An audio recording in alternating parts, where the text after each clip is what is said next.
po mapagpalang umaga sa magaganda at gwapong mga anak ng Diyos. Sige ba, sa ating pagsisimula, alayan natin ang pinakamainam na palakpak ang ating Diyos. Yung pinakamainam na palakpak sa hari ng mga hari, sa ating Diyos na dakila. Hallelujah! Tunay na ito ang araw upang tayo magbalik ng papuri, ng pasasalamat sa ating Diyos. Hallelujah! Tunay na anuman ang maging panahon, anuman ang maging sitwasyon, kami ay patuloy na magpupuri sa iyo, O Diyos. Hallelujah!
Ika'y pupurihin. O minsan ba, anumang maging panahon, anumang pagkakataon, anumang maging sitwasyon, ika'y pupurihin.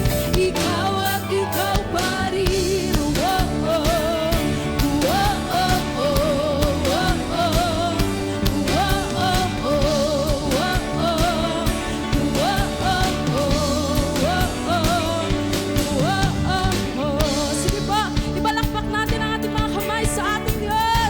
Awitin natin, o wala kang katulad. Wala kang katulad, o wala kang katulad.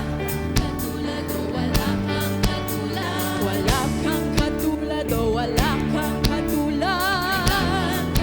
Yes, Lord. Wala kang katulad, o wala kang katulad. Wala kang katulad, o wala kang katulad. Minsan pa wala kang katulad. Wala kang katulad, o wala kang katulad. Wala kang katulad, o wala kang katulad. Minsan pa wala kang katulad. Wala kang katulad, o wala kang katulad. Wala kang katulad, o wala kang katulad. Ano bang maging panahon, ano bang pagkakataon, ano bang maging sitwasyon, ika'y pupurihin. Ano bang maging panahon, ano bang maging panahon, ano bang pagkakataon, ano bang maging sitwasyon, ika'y pupurihin. O minsan pa, ano bang maging panahon, ano bang pagkakataon, ika'y pupurihin.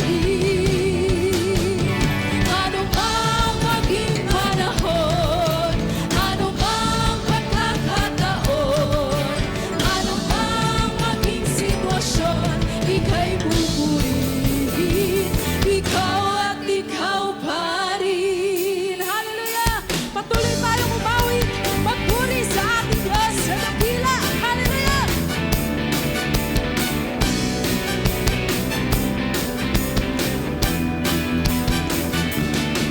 Nagagalak ang puso ko sa presensya mo, Jesus.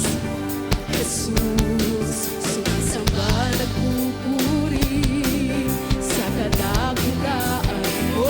Sama-sama, sama-sama ihahayag, o sama-sama itatanghal, sama itatanghal. Ang awit ng pasasalamat, ihahandog sa'yo, Ama. Lubos-lubos sa buong Ama, pag-ibig mo nadarama.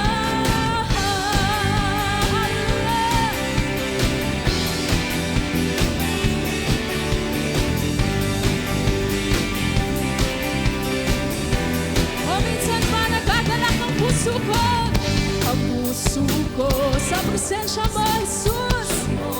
Jesus, sumasamba, nagpupuri sa kadakilaan mo. Sama-sama, sama-sama ihahayag ang ngalan ng ating Diyos. Sama-sama itatanghal ang awit ng pasasalamat, ihahandog sa'yo,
patuloy po tayong umawit, patuloy tayong sumamba sa ating Diyos. Alalahanin natin ang kanyang sukdulang biyaya, hindi dahil tayo karapat-dapat, ngunit dahil sa kanyang dakilang pag-ibig. Hallelujah.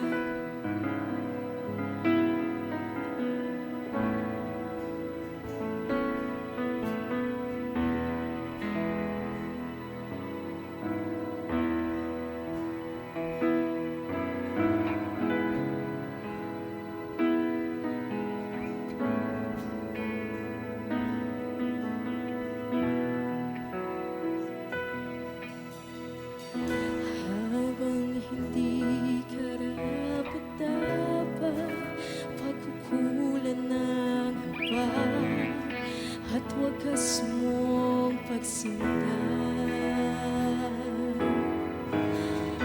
Habang walang kakayanan, masuklian ka ng mabuti sa lahat mong ginawa.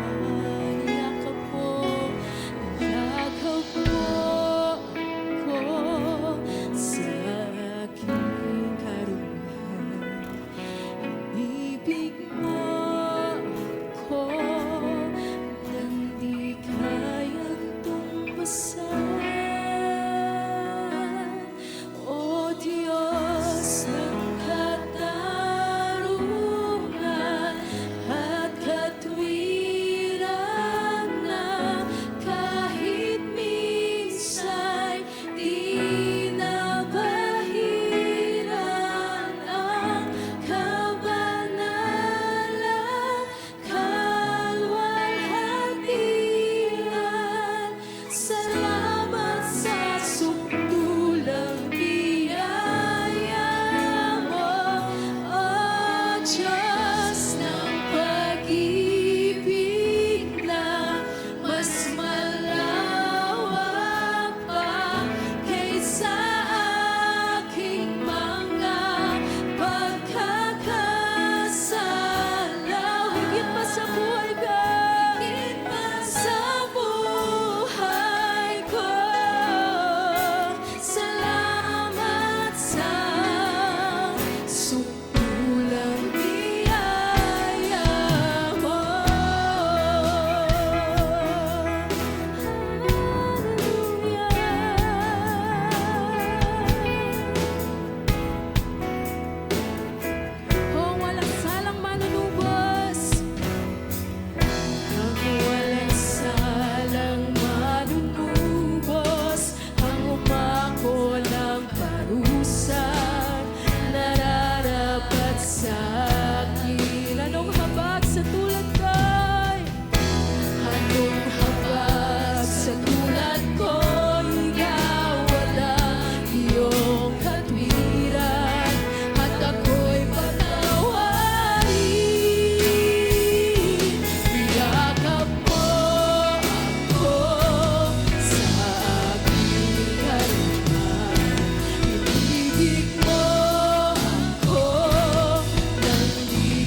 ating Diyos.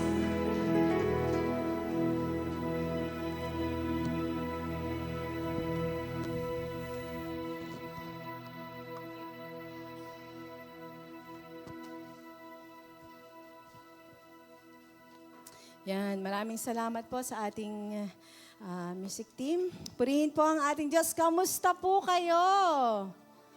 Amen. Purihin po ang Panginoon. Magandang umaga po sa bawat isa. Magandang umaga po sa mga kasama natin na sumasama sa online. Ngayong umaga, nawa ay sa mabuti po kayong mga kalalagayan. Malamig ang panahon. Maulan, may bagyo, pero purihin po ang Diyos. Ang pag-ibig niya ay hindi nagbabago. Amen. Amen. Purihin po ang Panginoon. Minsan pa nga po nating alaya ng malakas sa palakpak ang ating Diyos. Amen. Sige nga po, medyo umarap nga po kayo sa inyong katabi. Kamustahin nyo nga po, kamusta na po yung inyong katabi? Ano pong sagot? Amen. Purihin po, mabiyaya ang Diyos sa atin sa umaga na ito. Lahat nga po ng may lakas at may buhay mula sa Panginoon, sumigaw ng thank you, Lord. Amen. Thank you, Lord. Thank you, Lord. Sige po. Maaari po ba kayong anyayahang tumayo? Sama-sama po nating basahin ang salita ng Diyos mula sa aklat ng mga kawikaan o Proverbs 2, verses 1 to 5. Kung meron po kayong mga banal na kasulatan, maaari po kayong makipagbukas sa Proverbs o kawikaan, chapter 2, verses 1 to 5. Yan, ang sabi po dyan, the value of wisdom. Sama-sama nga po nating basahin. My son, if you receive my words and treasure my commands within you, so that you incline your ear to wisdom and apply your heart to understanding. Yes, if you cry out for discernment and lift up your voice for understanding, if you seek her as silver and search for her as for hidden treasures, then you will understand the fear of the Lord and find the knowledge of God. Sa Tagalog po, aking anak, ang mga pangaral ko ay dinggin mo, at ang aking mga utos ingatan nga at sundin mo. Ang pakinig mo'y ibaling sa wastong karunungan, at ito ay isipin ang iyong maunawaan. Pagsikapan mong hanapin ang tunay na kaalaman, pangunaway pilitin mong makita at masumpungan. Kung ito ay parang pilak na iyong hahanapin at tulad ng ginto na iyong miminahin, malalaman mo kung ano ang kahulugan ng paggalang at pagsunod kay Yahweh at matatamo ang kaalaman tungkol sa Diyos. Tayo po'y manalangin. Dakilang Diyos na makapangyarihan sa lahat, purihin at sambahin po kayo, aming Ama. Salamat po, Panginoon, sa iyong biyaya at habag sa amin. Salamat po, O Diyos, sa iyong pag-ibig, sa iyong kabutihan. Hayaan niyo po na sa umaga na ito, patuloy na makita namin, Panginoon, ang inyo pong kagandahan. Matuon ang aming mga paningin sa inyo na mabuti, tapat at dakilang Diyos. Hayaan niyo po na patuloy na itong mensahe mo ay maging kalakasan pagkain po ng aming kaluluwa. Lukuban mo kami ng kapangyarihan na iyong banal na dugo, Panginoon, at patuloy na maranasan mangusap ang iyong presensya sa amin. Salamat po. Purihin po ang iyong dakilang pangalan sa inyong kalwalhatian sa pangalan ni Jesus. Ang lahat po ay magsabi ng amen. Amen. Sige po, palakpakan natin ang Panginoon. Maaari na po kayong maupo. Ngayong umaga, pag-usapan po natin the treasure worth seeking. Yan. Ang paghahanap sa pinakamahalagang kayamanan. Ang pinakamahalagang kayamanan na dapat nating hanapin ay alin nga ba at ano nga ba? So yun po yung karunungan ng Diyos dahil ito ang magdadala sa atin sa tunay na pagkakilala at pagkatakot sa Panginoon. Pamilyar po ba kayo sa mga kataga o linyahan na ganito? Mga anak, mag-aral kayong mabuti kasi iyan lang ang maibibigay namin sa inyo. Wala kaming ibang yaman na maipapamana sa inyo kundi ang edukasyon. Narinig niyo na po yung mga linyahang ganyan? O kayo ay nasabihan? O kayo ang nagsasabi? Yan. Minsan may karugtong po yan. Sabi, yan lamang ang yamang hindi maaagaw sa iyo. Sounds familiar na po. Naririnig natin yan. Narinig natin yan. Maaaring tayo sinabihan ng ganyan. So, ang karunungan o bilang yaman po o treasure na maituturing, ano ba ang mas mahalagang kayamanan na maganda rin natin pong pagtuunan bukod doon sa karunungan, bukod sa kaalaman. Sa panahon po ngayon, ang mga tao o halos lahat ng tao ay hinahabol ang treasure, quote unquote. Treasure, yaman. Sa iba, ang treasure po ay pera. Totoo naman. O kaya sila po ay nagtatrabaho, nag-overtime, willing mag-overtime o willing gawin, work during day offs or rest days. Yan, nagsasakripisyo. Sa iba, ang treasure o ang yaman ay tagumpay. Kapag ikaw ay matagumpay sa buhay. Gusto po nila maganda ang posisyon, maganda ang trabaho, maraming achievements. O sa iba, kasikatan, magandang relasyon, security, magandang kinabukasan. Lahat po ng iyan, walang masama. Ano po, inuulit ko, walang masama sa lahat ng iyan. Salamat sa Lord kung tayo po ay merong ganyan. Pero ang tanong po, ano ba ang pinakamahalagang treasure o yaman na dapat nating hanapin? Kung ang edukasyon po ay hindi mananakaw sa atin, mas lalo higit po yung yaman na mananatili, hindi lamang dito sa mundo, kundi madadala natin kahit doon sa kabilang buhay. Si Jesus, sinabi po niya sa Matthew 6:21, "For where your treasure is, there your heart will be also." So kung nasaan yung iyong puso, nandun ang iyong yaman. So ano ang pinaka-importante? Kasi doon po umiikot yung ating puso, doon umiikot yung ating buhay, yung ating isip. Dito po sa Kawikaan 2, parang tinatanong tayo ni Aling Solomon, ano ba talaga ang hinahanap mo sa buhay? Pakitanong nyo nga po yung inyong katabi, ano ba talaga ang hinahanap mo sa buhay? So ang chapter po na ito ay nagtuturo na ang karunungan ng Diyos ay hindi basta napupulot. Kung tayo po ay masaya kapag nakapulot ng 20, 100, pero yung dunong sa chapter 2 na ito ay sabi hindi basta napupulot. Hindi ito parang libreng bagay na darating kahit wala tayong ginagawa. Ito po ay hinahanap, pinapahalagahan, ipinagdarasal, at masigasig na sinusundan, hinahanap. So knowledge tells us what is true. Ano ba yung katotohanan? While wisdom teaches us how to live according to that truth. Ano ba yung katotohanan na iyon? So kapag natagpuan natin ang karunungan ng Diyos, may mas malaki pa po tayong makikita. Alin yun? Makikilala natin ang Diyos mismo. Hindi po wisdom yung final destination. Ang Diyos ang tunay nating treasure. Amen? Sabihin nyo nga po, ang Diyos ang tunay kong yaman. Amen. The greatest treasure is knowing the God who gives wisdom. Amen? Malaman, makilala ang Diyos na pinagmumula ng karunungan. So the treasure worth seeking to, una po, makita natin sa ating mga talatang binasa, I receive God's word wholeheartedly. Tanggapin at pahalagahan ang salita ng Diyos. So supposedly, ngayon po ay recognition natin na move sa next Sunday dahil po ng weather.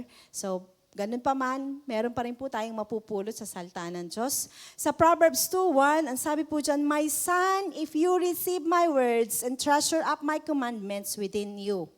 Aking anak, mga pangaral ko ay dinggin mo at ang aking mga utos ingatan nga at sundin mo. So pansinin po natin dito si Solomon, nagsimula siya doon sa salita ng isang ama na mapagmahal. Ang sabi po doon, "My son," aking anak. Hindi ka po, ang sarap pakinggan, aking anak, belonging to God's family. So hindi po siya nagsalita bilang isang hari na nagbibigay ng command. Kundi makita po natin dito yung isang ama na mapagmahal na nagbibigay ng instruction sa kanyang anak. Kasi ayaw niya itong mapahamak, kundi bagkus gusto niyang maranasan yung pagpapala ng ating Diyos. So ganun din po, ang Diyos Ama ay nagsasalita din po sa atin sa pamamagitan ng kanyang salita. Hindi para tayo po ay kontrolin, hindi para tayo ay magkaroon ng mga, kumbaga mapariwara, kundi isang ama na mapagmahal na gumagabay po sa kanyang mga anak toward the paths of life. Ano ba yung lakad o landas? Yan, landas na gusto ng Diyos na ating pong tahakin. Under po niyan, makita po natin yung salitang if. Nakita niyo po yung salitang if sa talata. Sabi po dyan ay, my son, if you receive my words. 2 letters, pero meron pong malaking effect sa atin. Nagsisimula ang talata po doon sa salitang if. If you, my son, if you receive. Maikling salita, nagsasabi po sa atin na ang pagtanggap ng karunungan ay ating responsibility. Responsibilidad po natin. Receiving wisdom involves human responsibility. Ibig sabihin po, meron tayong kabahagi. Yan, to partake. Meron tayong bahagi doon para pumaranasan natin yung karunungan. Hindi siya automatic na magiging wise sa lahat. Para po bang merong kondisyon. Ibig sabihin po, available ang wisdom ng Diyos sa lahat, pero tayo ang pipili kung tatanggapin po natin ito. Amen po ba? Saan ang iniaalok ng Diyos na karunungan, pero nasa atin yung responsibility. Tatanggapin ko ba yung aral at yung turo na sinasabi ng salita ng Diyos o hindi? So, we have to take our part. So, libre pong ibinibigay ng Diyos ang karunungan, subalit hindi po niya ito ipinipilit na tanggapin ninuman. Amen? Kaya meron po tayong free will eh. Kaya salamat sa Diyos, binigyan niya tayo ng laya. Ngayong umaga, kayo po ay nagdesisyon, pinili niyo ang mas mabuti, ang mas mainam na sumamba sa ating Diyos. Amen? Palakpakan niya po natin ang Panginoon. Libre binibigay ng Diyos, pero nasa atin po ang pagpili. Tatanggapin ko ba yung karunungan na iniaalok ng Diyos sa akin? Maraming tao po ang nakakarinig ng salita ng Diyos, pero kaunti lamang ang tumatanggap. Tama po ba? Maraming makakarinig ng salita ng Diyos kahit saan. Yan, sa live po natin o sa iba pang mga live stream. Pero kaunti yung tumatanggap talaga ng salita ng Diyos. This reminds us sa parable po ni Jesus, yung parable of the seeds. Naalala niyo po yon, yung talinhaga ng mga binhi. Nahasik ang mga binhi, pero kung saan-saan siya nahasik. Pero merong binhing nahasik sa matabang lupa. At yung matabang lupang iyon, willing niyang tanggapin ang salita ng Diyos. Tinanggap niya yon at siya ay lumago at natuto. So ang issue po dito ay hindi dun sa quality ng seed.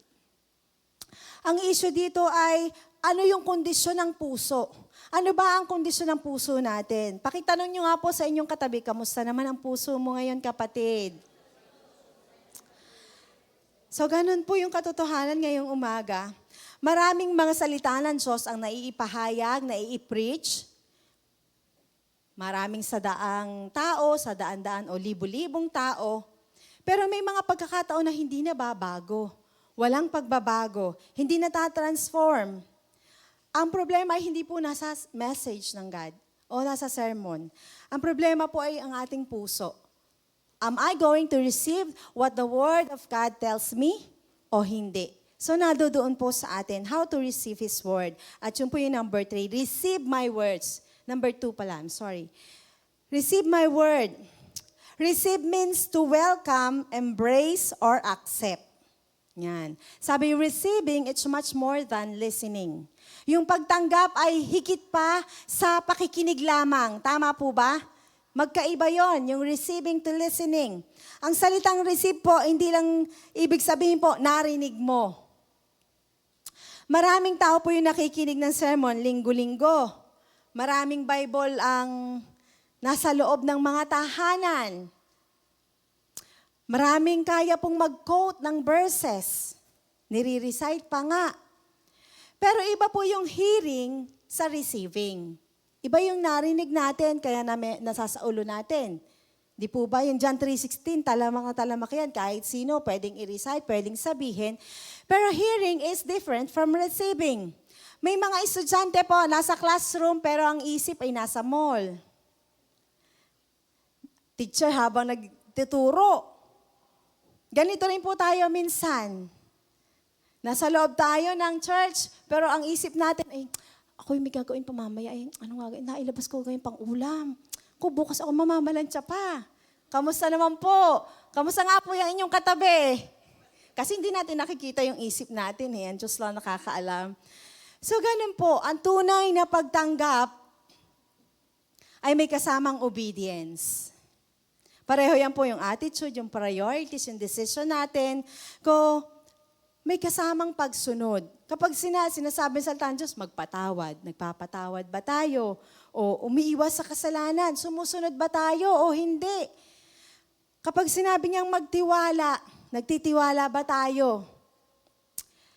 Kaya po hindi sapat ang makinig. Ang kailangan po natin ay tanggapin ang salita ng Diyos. Sabihin niyo po sa inyong katabi, hindi sapat ang makinig lang.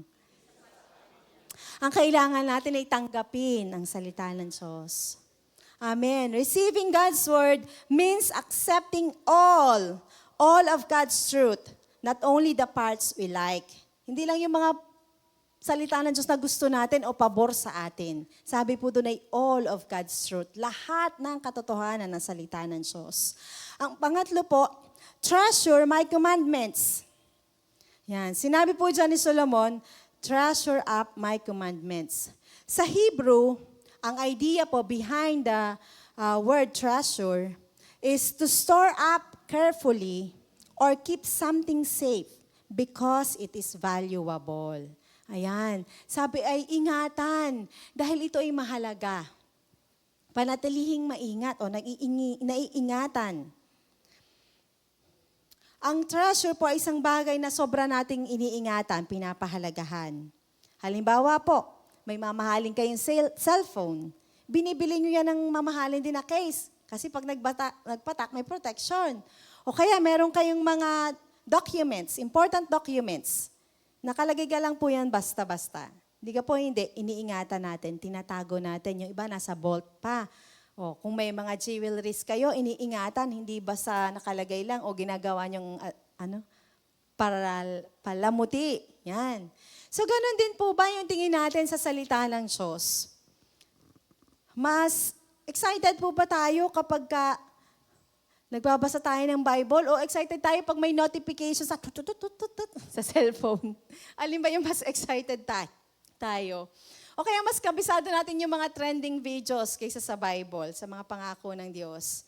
So si David po, naintindihan niya yung kahalagahan ng salita ng Diyos. Kaya doon sa awit o Psalms 119 verse 11, ang sabi po niya, your word I have hidden in my heart that I might not sin against you.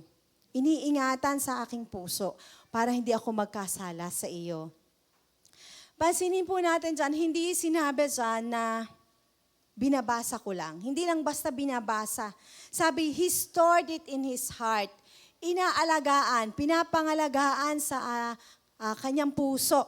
Niingatan. So whatever fills our heart, eventually it saves our lives.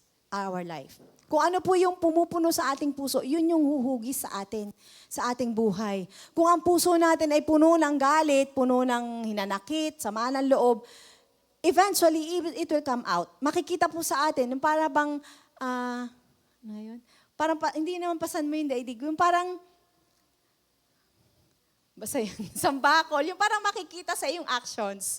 It will reflect, yan. It will reflect sa ating pong mga action. Kaya sinabi po ni Jesus, out of the abundance of the heart, the mouth speaks. Kung ano yung nilalaman ng puso, yun ang lumalabas sa bibig.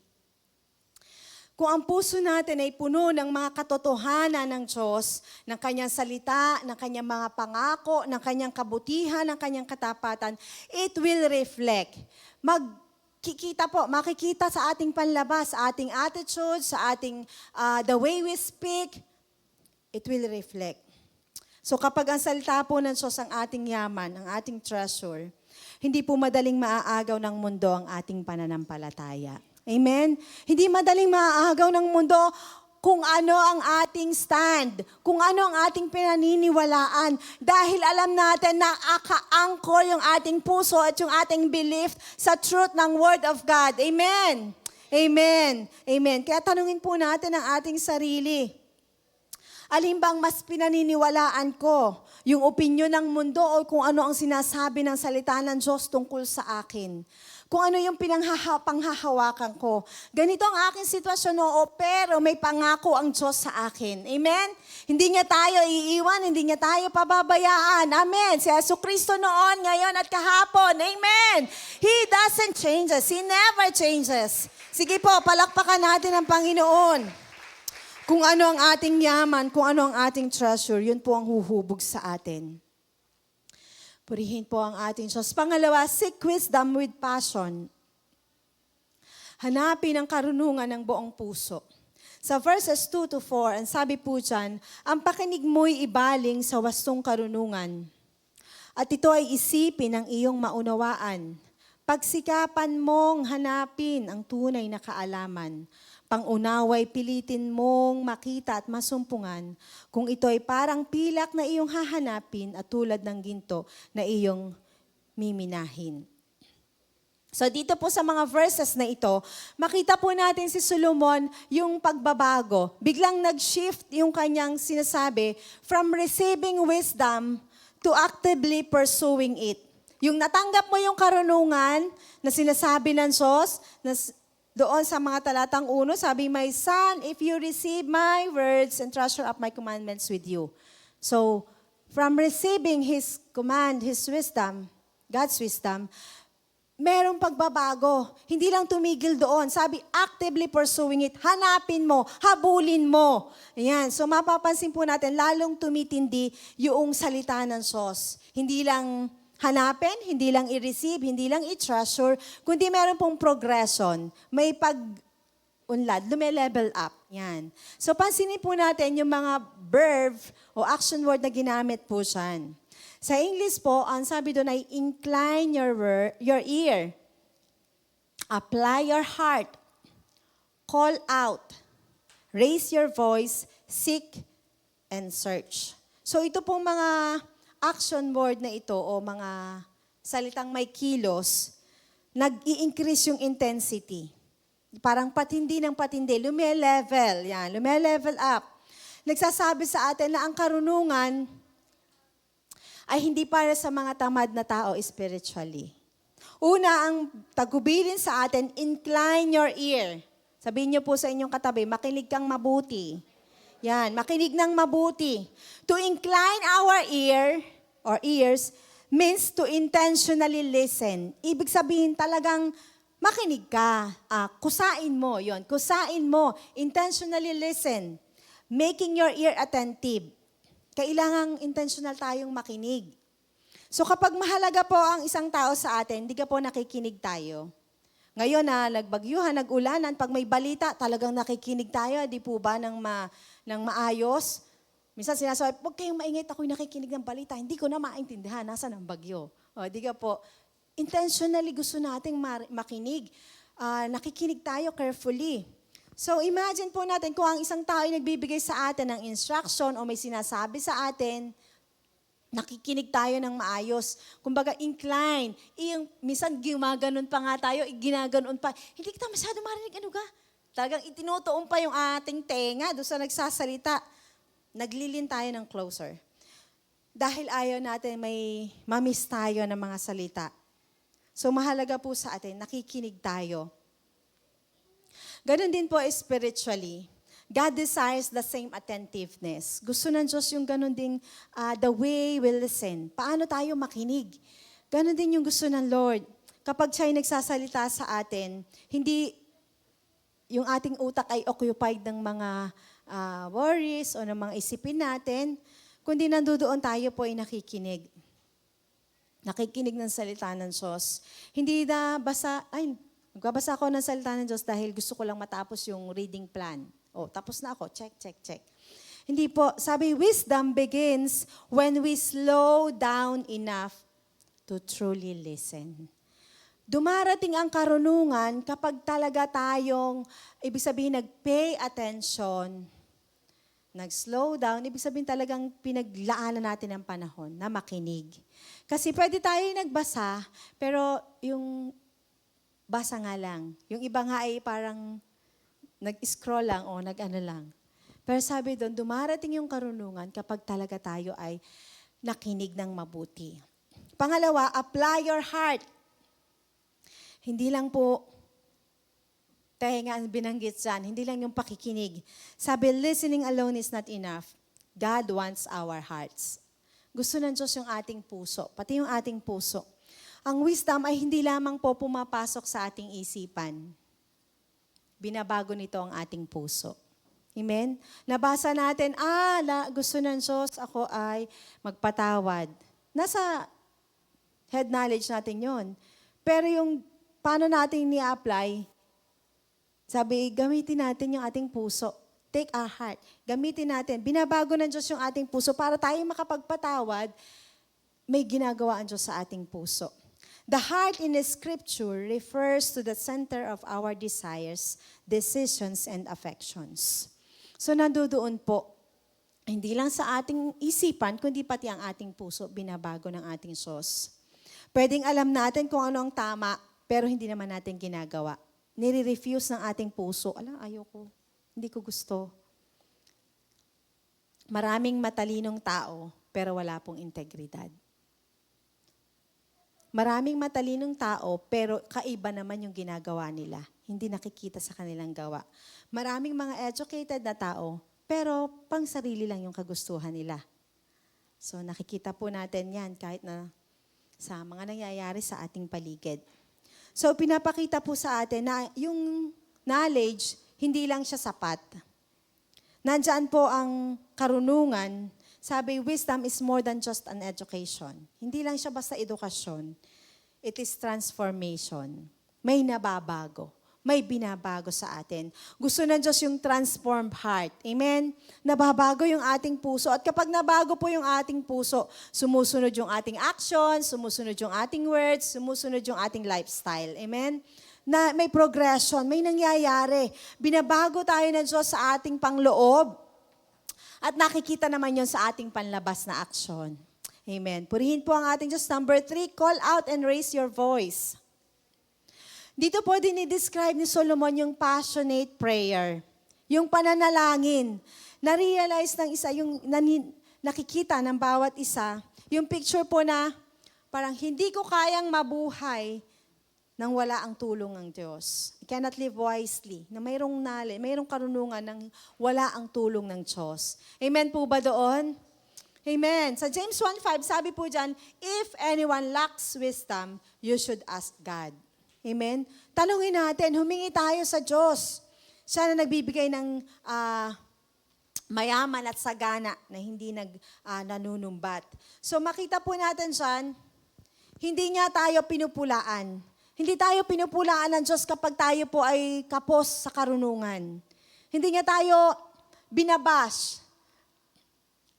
kung tayo kapos sa karunungan. Kundi makita po natin dyan, sa talatang yan, nag-iimbita ang Diyos. He invites us to ask. Amen. Sabi, if any one of you lacks, kung ang sino man sa inyo kapos sa karunungan, nag-iimbita siya sa atin. So nandoon po ang panalangin ay sinasabi natin sa Diyos na kailangan ko po kayo. Kailangan ko po yung tulong nyo. Kahit nasa nag-aaral, hindi po ba? Gusto natin yung knowledge and wisdom. Nagpe-pray tayo. So ganun din po.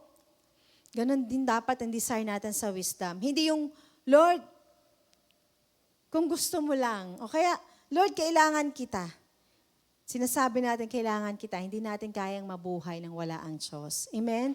Pamilyar tayo sa salita na, minsan nasabi ko, Lord, saan po ako pupulutin kung wala kayo?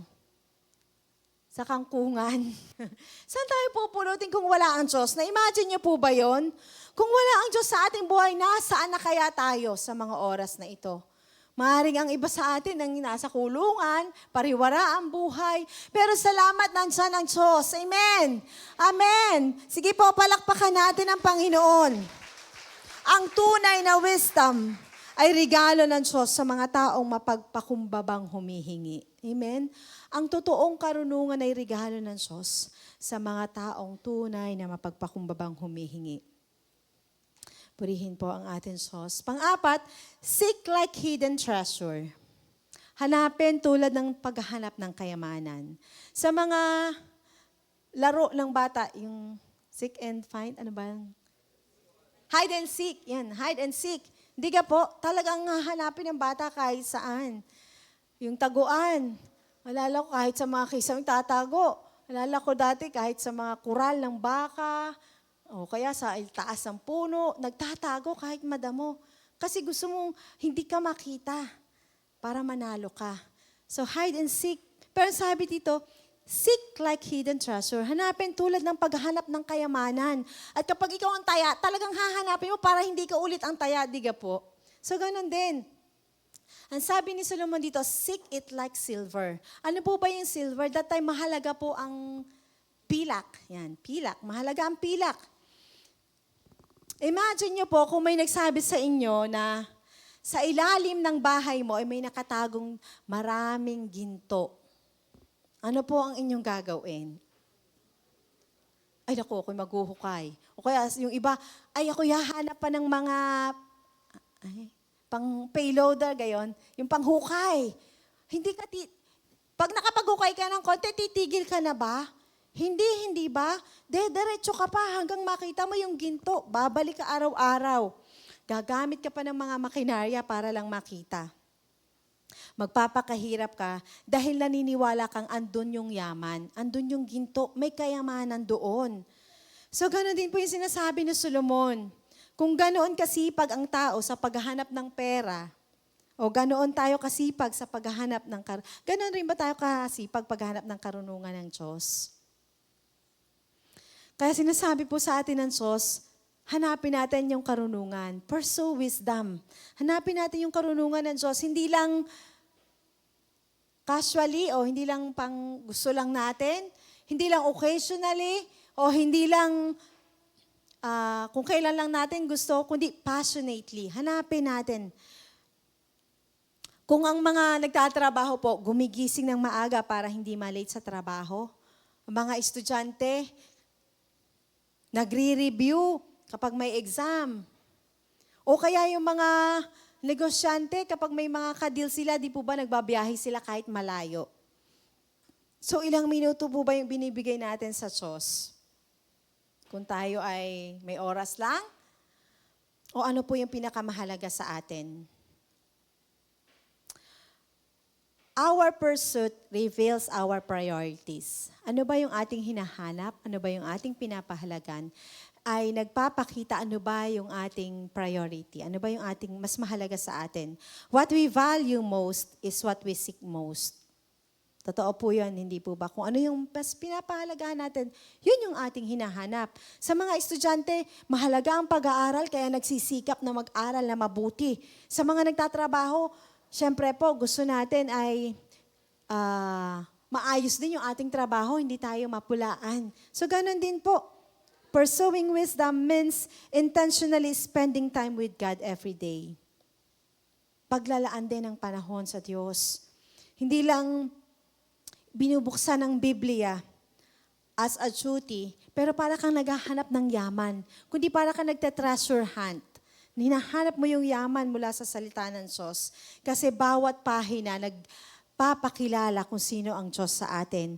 Bawat mga pangako nagpapalakas sa atin ng pananampalataya. Nagpapaalala sa atin, sinasabi ng Diyos, naandiyan ng Panginoon. He is my great shepherd. I shall not want. At ang bawat mga utos ay humuhubok sa ating buhay. Amen. Pangatlo, discover the greatest reward. Ang pinakadakilang kayamanan ay ang pagkakilala sa Diyos. Sa verse 5, then you will understand the fear of the Lord and find the knowledge of God. Malalaman mo kung ano ang kahulugan ng paggalang at pagsunod kay Yahweh at matatamo ang kaalaman tungkol sa Diyos. makita po natin siyan, sinimula ni Solomon ang talata sa English na then. Yung salita pong then, merong pause. May result. After, kanina yung ni-receive natin ang Word of God, nakinig tayo after listening, nag-pray tayo after praying, after seeking, and then comes the reward. Yung word na then. Ano ba ang reward? Sabi po, hindi yaman. Hindi niya sinabing magiging milyonaryo ka. O hindi yung popularity, magiging sikat ka. Not earthly success.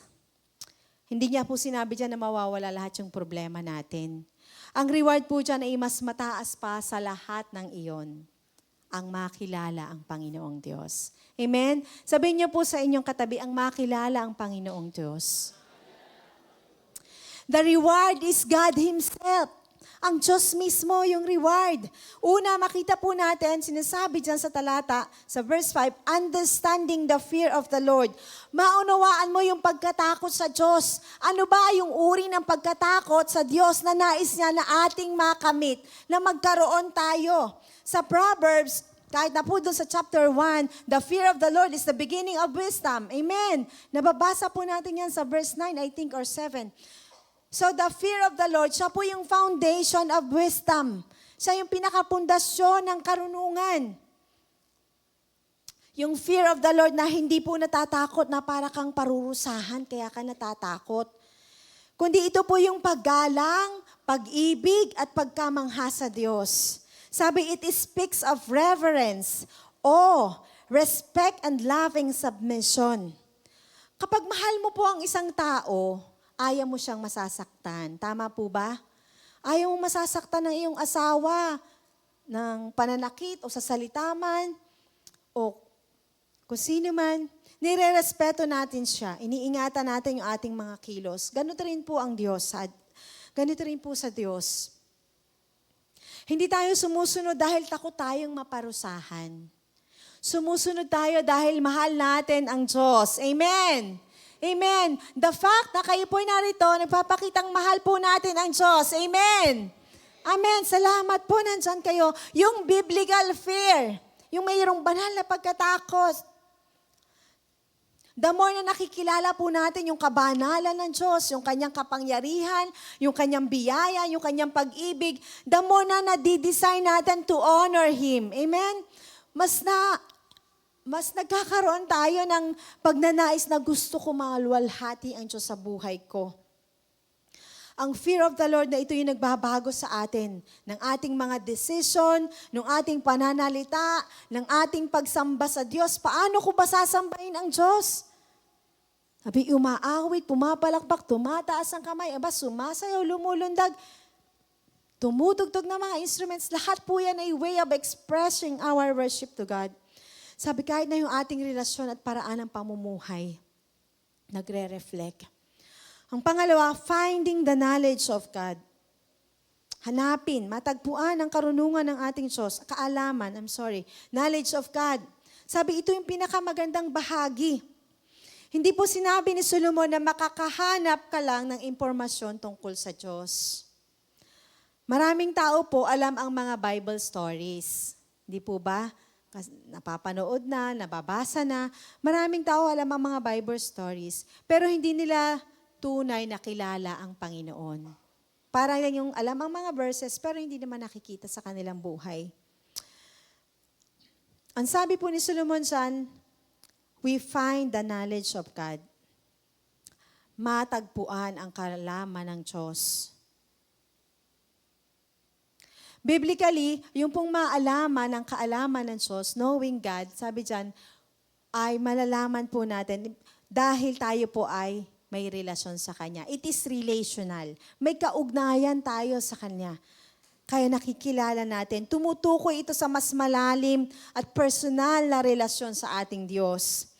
Habang hinahanap natin ang Kanyang karunungan, mas lalo po nating nakikilala kung sino ang Diyos. Mas lalo natin nakikilala yung kanyang kabutihan. Mas lalo natin nakikilala, ay tapat ang Diyos. Ay, salamat, sumasagot ang Diyos sa aking panalangin. Mas lalo natin nakikila, ay, ang Diyos ay nagpapagaling. Ay, salamat ng Diyos ay nag-iingat sa akin. Siya yung gumagabay sa akin. Purihin po ang ating Diyos. Amen. Amen. Sige po, palakpakan natin ang Panginoon. Salamat, mahal ako ng Diyos kahit ako ay ganito. Habang nakikilala natin siya, mas minamahal natin siya, mas sumusunod tayo sa Kanya. At ito ang pinakamahalagang kayamanan na maaari po nating matagpuan. Kahit na si Apostle Paul, siya po ay nagsabi doon sa Philippians 3:8, ang sabi po niya, I count everything as loss because of the surpassing worth of knowing Christ Jesus as Lord. Para kay Apostle Pablo, si Kristo ang kanyang greatest treasure, ang kanyang dakilang yaman.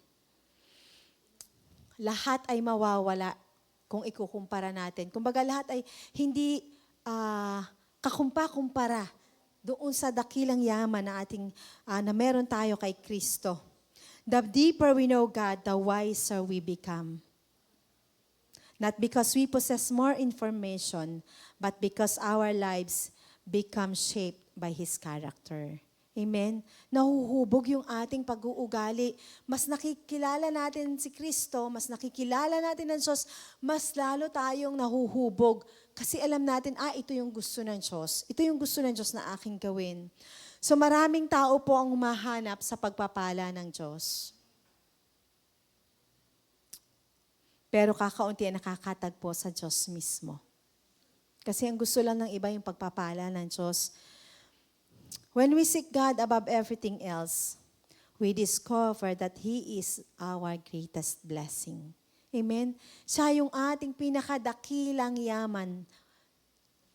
Our greatest treasure worth seeking.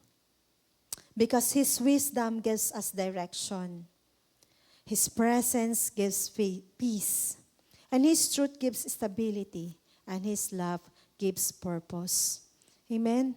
Nakakasumpong tayo ng karunungan sa Kanya na nag-guide sa atin sa direksyon ng buhay na gusto niyang ating tahakin.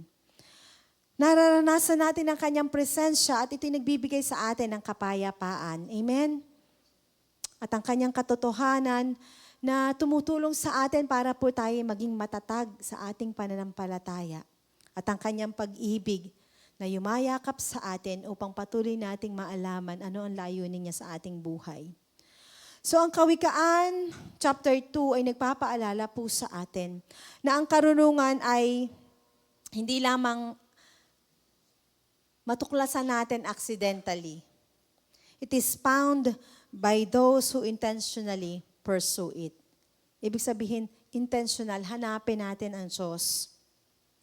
Ang Diyos ay nag-iimbita sa atin to receive His word with humility, treasure His commands above worldly pleasures, pursue wisdom passionately through prayer and scripture, and discover the greatest reward, not merely wisdom, but a deep and personal relationship with the Lord. Kakaiba sa sinasabi ng mundo. Ang mundo, sinasabi ng mundo na ang tagumpay ay kapag marami kang pera, kapag ikaw ay sikat, kapag ikaw ay marami ng achievements sa buhay. Pero si Solomon sinasabi po sa atin that the richest person is the one who knows God. Amen? Ang pinakamayamang tao ay siya na nakilala ang ating Diyos. Dahil yung pong mga earthly treasure, yan po ay mawawala. Maglalaho. Magawala ang pera, ang kalusugan minsan ay bumabagsak, nanghihina, minsan natatapos yung karir, pero ang makilala ang ating Diyos ay isang dakilang treasure na mananatili magpakailanman. Sa Matthew 6:33, seek first the kingdom of God and His righteousness, and all these things shall be added unto you. When God becomes our greatest treasure, everything else finds its proper place. Amen? Sige po, inaanyayahan ko pong tumayo ang bawat isa. Patuloy po nating purihin ang ating Diyos na ang dakilang yaman na worth seeking for ay ang yaman na nagbubuhat sa ating Diyos, ang siya makilala ng lubusan. Purihin po ang ating Diyos. Hallelujah. Sige po, buksan natin ang ating mga labi. Purihin at sambahin natin ang dakila nating manunubos. Purihin ka, Panginoong Jesus. Purihin ka, aming Diyos. O kayo na aming dakilang yaman. Kayo na mabuti, kayo na mapagmahal. Kayo, O Diyos, na hindi marunong magpabaya. Kayo, Panginoon, na nagmamahal at nagmamalasakit sa amin sa lahat ng oras, sa lahat ng panahon. O maraming salamat po, aming Ama. Purihin po kayo sa iyong mga salita na nagpapaalala po sa amin. Kayo ang aming dakilang yaman na karapat-dapat na naming hanapin palagi sapagkat kayo lagi naming masusumpungan. Purihin ka po, aming Diyos. Purihin ka, aming Ama. Luwalhatiin po ang iyong dakilang pangalan. Nawa po, Panginoon, sa umaga na ito, patuloy po kaming mapaalalahanan na ikaw at ang iyong mga salita, kayo po ang aming dakilang yaman. Salamat po, Panginoon. Kayo ang may kakayahan na bukod po rito, ay katagpuin pa rin po ang aming mga pangangailangan. Salamat po, O Diyos, at hayaan niyo po ang makilala ka, Panginoon, ang lubusan ay tumulong sa amin upang kami mabago at sumunod at magmahal po sa inyo, Panginoon. Salamat po na you will take everything in its proper places. Purihin po kayo, Panginoon. Kapag kayo ang inuna, O Diyos, nilalagay mo po sa ayos ang lahat ng bagay. Katulungan niyo po kami, Panginoon.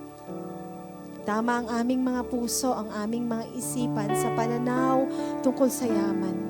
Sa totoong yaman na dapat naming hanapin at pagsumikapan. Yun po ay kayo, Panginoon, ang iyong mga salita. Tulungan niyo po kami at palakasin, Panginoon, na ang mga salita mo ay amin pong magawa. Amin pong maisabuhay sa araw-araw. Salamat po, Panginoon, sa iyong mga pangako na patuloy pa rin po naming mapapanghawakan. Opo, kami po ay mamahina at mapagkailangan po sa inyo. Kaya patuloy mo kaming palakasin, Panginoon, upang magawa po namin ang mga bagay na naayon sa iyong kalooban at para sa iyong kalwalhatian. Purihin po kayo, aming Ama, sa inyo po ang kalwalhatian, sa inyo po ang papuri, ang parangal, pasalamat, sa pangalan ng iyong anak na si Jesus. Ang lahat po ay magsabi ng Amen.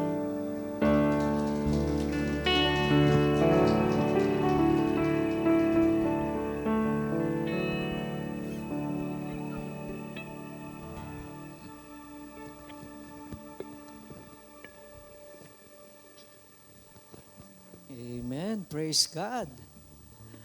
Napagpala po ba tayo ng salita ng Diyos? Opo, talagang tayo ay binibigyan ng Panginoon ng pagpapahalaga sa pinakamahalaga. At pagka nasa atin ang Panginoon, nakilala natin ang Panginoon ng personal, ikaw na, ikaw na yung pinakamayaman sa balat ng lupa. Siya din ang nagturo, aanhin natin ang, sabi dito, makamtan man natin ang yaman ng buong sanglibutan, kung ang kaluluwa naman natin mapapahamak, ano yung ating ibabalik o ipapalit? So walang kapalit ang ating Panginoon. Pag nasa iyo si Jesus, nasa iyo ang lahat. Palakpakan nga po natin ang Panginoon. Kayang ibigay ng Diyos ang higit na kayang ibigay, ang hindi kayang ibigay ng mundo. Kaya po rin po ang ating Panginoon. Salamat, Pastora She, at tayo po'y natutuwa na kayo ay nandito. Kayo po ba'y masaya? Kayo nakasamba ngayon? At medyo malungkot ang Pilipinas, binaha. Pero salamat nagawa niyo po na kayo makaparito. Meron po tayong mga churches, ang iba po ay cancel, ang kanilang pong worship. Sa umagang ito, dahil marahil ay nararanasan po nila na hanggang bewang ang tubig sa loob ng simbahan. Pero tayo nagpapasalamat bagamat yun po ay kalungkutan din natin, ang iba ay hindi makapunta sa bahay-sambahan. Kaya tayo po ay mananalangin para sa kanila na sila iingatan pa rin ng ating Panginoon. Naalala ko yung isang biro ng isa nating pastora sa Facebook. Ang pangalan po niya ay Myra. Alam niyo po ba yung nagdaang bagyo, ang pangalan ay Maymay? Tama, ano po? Bakit maulan? Bakit malakas? Bakit bumabaha? Andun siya sa north. Gawa ng habagat. Ano po? Ngayon ang pangalan po niya ay May. Ang asawa po niya ay pangalan ay Brother Chito. Ang apelyido ay Habagat. Kaya po ang pangalan niya ngayon ay May Habagat.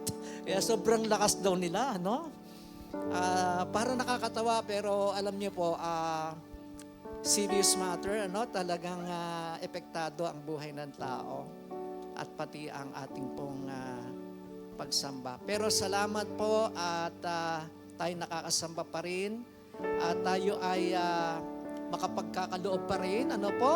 Ready po ba tayo magbalik ng tithes and offering kay Lord? Pasalamat tayo kasi kung ating titingnan po yung mga nakikita natin sa television, talagang totoo yung dinadala yung pong bahay. Sabi, kakakilabot ang pagguho, yung punado daw sa Matthew 7, na ang bahay na tayo sa buhanginan, ay talagang dumating ang tubig ay nawasak. Wala po silang natira, talagang mahabag kayo. Pero salamat po, andyan kayo. May bahay pa ba kayo? May buhay pa ba tayo? Opo, marami tayong ipagpapasalamat sa Panginoon. At si Brother Chris, natanawan ko na naman. Parang 3 araw sa Australia, andito na naman.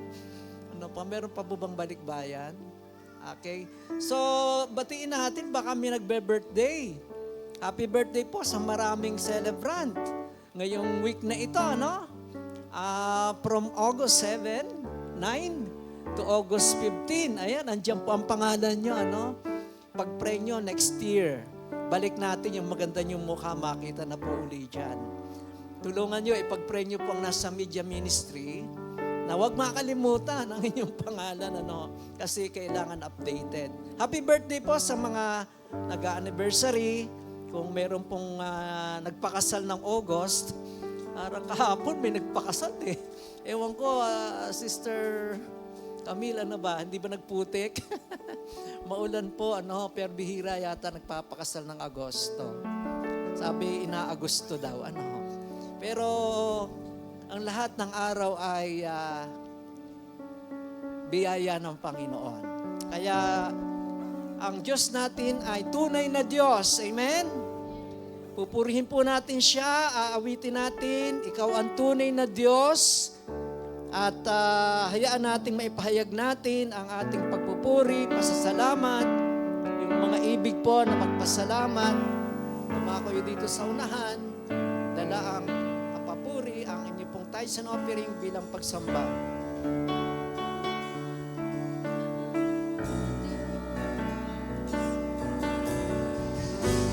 Ang aming alay ay pagsamba,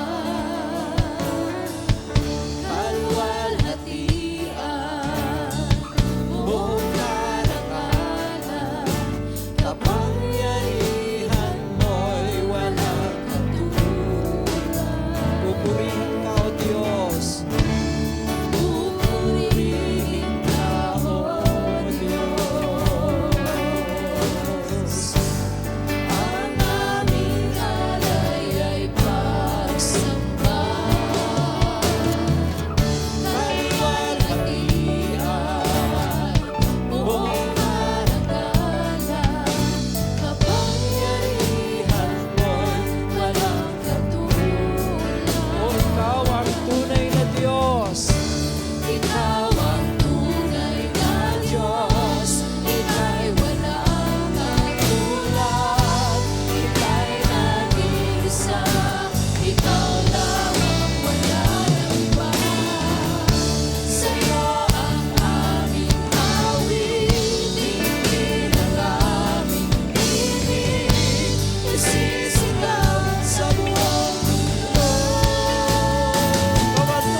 Sige po, sabihin natin sa Diyos, ikaw ay dakila, ikaw ay tapat, ikaw ang tunay na Diyos.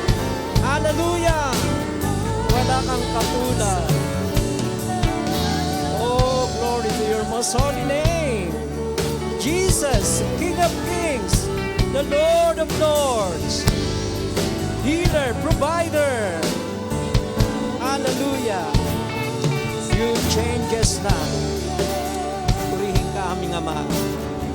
Hallelujah. Aming Ama sa langit, Diyos na dakila, Diyos na mapagmahal. Tunay nga po na wala kang katulad at ang pagpupuri ay nararapat sa iyo lamang. Ikaw ang lahat-lahat sa amin. Kung ikaw ay nasa amin, nasa amin na ang lahat. Maging ang mga bagay na hindi kayang ibigay ng sanglibutan. Kaya Panginoon, hayaan niyo po na patuloy ka naming purihin, sambahin sa pagkakataong ito. Ang aming mga panalangin ay maghayag ng iyong kadakilaan at magbigay ng parangal sa iyong banal na pangalan. Maraming salamat po, Panginoon. Sa anumang sitwasyon, ikaw ay Diyos. Ikaw ay banal, Panginoon. Kami ay nagkukulang, ngunit ikaw ay laging tapat. Purihin ka po aming Ama na sa oras na ito, kami po ay nakapagdala ng mga handog, ikaw po ang iyong mga anak, na ito, Panginoon, ay dahil sa inyo pong mga ibinigay at pinagpala mo rin sa inyong mga anak, Panginoon. Sila ay kumita ng marangal, sila nagkaroon ng kalakasan at lalong higit ay ang karunungan para magkaroon, Panginoon, ng mga legal at banal na pagkakakitaan. Salamat po, Panginoon. Ikaw ang nagbibigay ng kaalaman, karunungan, O Diyos. Salamat po, Panginoon, nawa ay matanggap mo ang mga tithes and offering na ito, Lord God. At ito ay patuloy mo, Panginoon, gamitin sa inyo pong gawain sa iyong kaharian. Habang ikaw hindi pa bumabalik, ang iglesyang ito ng Balagtas Bethel Temple ay patuloy na maging bahagi sa pagganap, Panginoon, sa Great Commission. Salamat po at nakikita namin, nabasa namin ang mga palatandaan na ikaw nga ay malapit nang bumalik, Panginoon. Nawa po marami pang kaluluwa ang mailapit sa iyo sa magitan ng pangangaral ng iyong mabuting balita, O Diyos. Nagagamitin mo, Panginoon, ang mga, kahit na ang multimedia, Panginoon, ay magamit para po sa pag-aabot ng inyong pong ebanghelyo. Purihin ka po aming Ama at kami nagpapasalamat sa oras na ito na ikaw din po, Panginoon, ang nagbigay ng, nagregalo ng buhay. Salamat sa mga kapatiran nagse-celebrate ng kanilang birthday sa linggo na ito. You are the author of life, Lord. You are the sustainer of life. Panginoon, buhay ang iyong mga anak. Ito po'y galing sa inyo. Salamat sa mga taong idinagdag mo sa kanila. Mga bata man o mga may edad na, O Diyos, tunay nga po na ikaw ang siyang nagregalo ng buhay. Kaya Panginoon, ang dalangin po namin ay ang kanilang pasasalamat, ang aming pasasalamat ay matanggap mo rin bilang mabangong samyo, Panginoon, sa iba na harapan. Panalangin din namin na bigyan mo pa sila ng maraming mga taon na ipagdidiwang ang buhay na ipinagkatiwala mo. Magamit sa iyong kaharian, hindi lang pang sarili, kundi para din po sa inyo pong kaharian, Panginoon. Salamat po at kung mayroong nagse-celebrate ng wedding anniversary, patuloy mo rin po silang buklurin ang iyong banal na pag-ibig. Maraming salamat po, Ama, at hayaan niyo po, Panginoon, na samahan namin ang mga kapatirang ito na lumapit dito sa unahan. Meron po silang daladalang papuri, pasalamat sa inyo. Laman ng kalampuso, Panginoon, hindi ko po mababanggit na isa-isa, pero maaaring iningatan mo sila, Panginoon. Proteksyon sa kalang pagparod pa rito, sa mga paglalakbay, sa kalang pagpasok, sa eskwela o sa trabaho, Panginoon. Salamat po sa pangangalaga. Maraming salamat din po, Panginoon, doon sa mga maaaring sila ay tinulungan mo para malagpasan ang pagsubok, Panginoon. Tunay nga po, O Diyos, na kami napapalakas ng iyong salita, ng iyong presensya, ng mga pangako mo na walang pagsubok na napahintulutan ka sa aming buhay na hindi namin ito makakayanan. Kundi kung ito man ay dumating, Panginoon, kami iyong palalakasin. Kami, Panginoon, ay inyo pong bibigyan ng lalo pang pagtitiwala sa iyo. Bibigay ka ng kaparaanan para patuloy itong mapagtagumpayan. Maliit man itong malaki, Panginoon. Ito may pampamilya, pampersonal, Panginoon. O pangangailangan sa buhay. Lord God, ikaw po ay merong katugunan. Ikaw ang aming Kristo. Ikaw ang katugunan. You are the Christ is the answer of this church, O God. Kami po ang inyong kawan. Ikaw ang aming punong pastol. Mahal mo kami, Panginoon.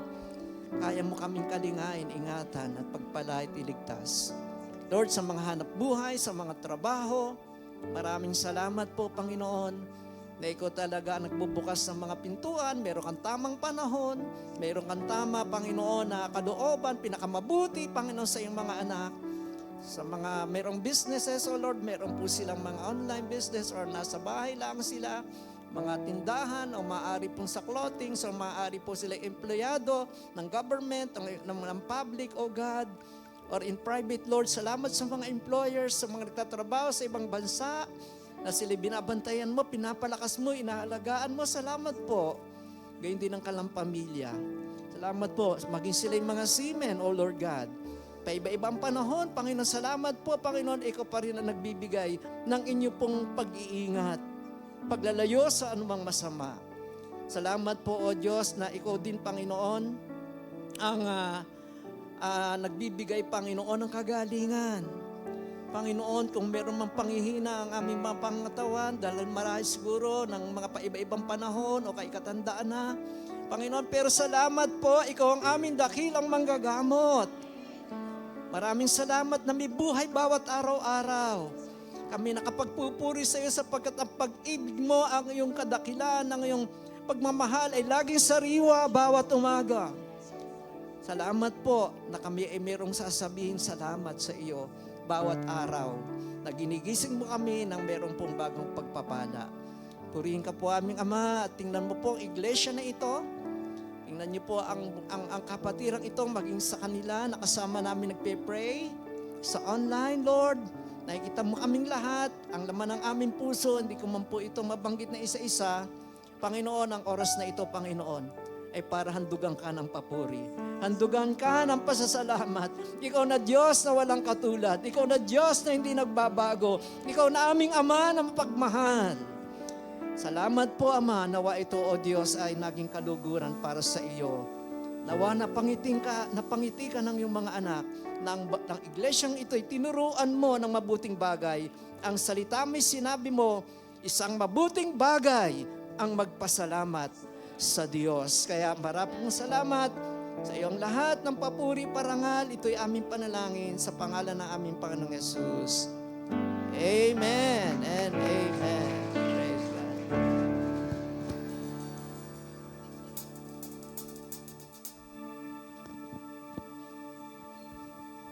Yan, tayo pong lahat ay muling tumayo at tayo pong muling umawit ng awit ng pasasalamat sa ating Diyos.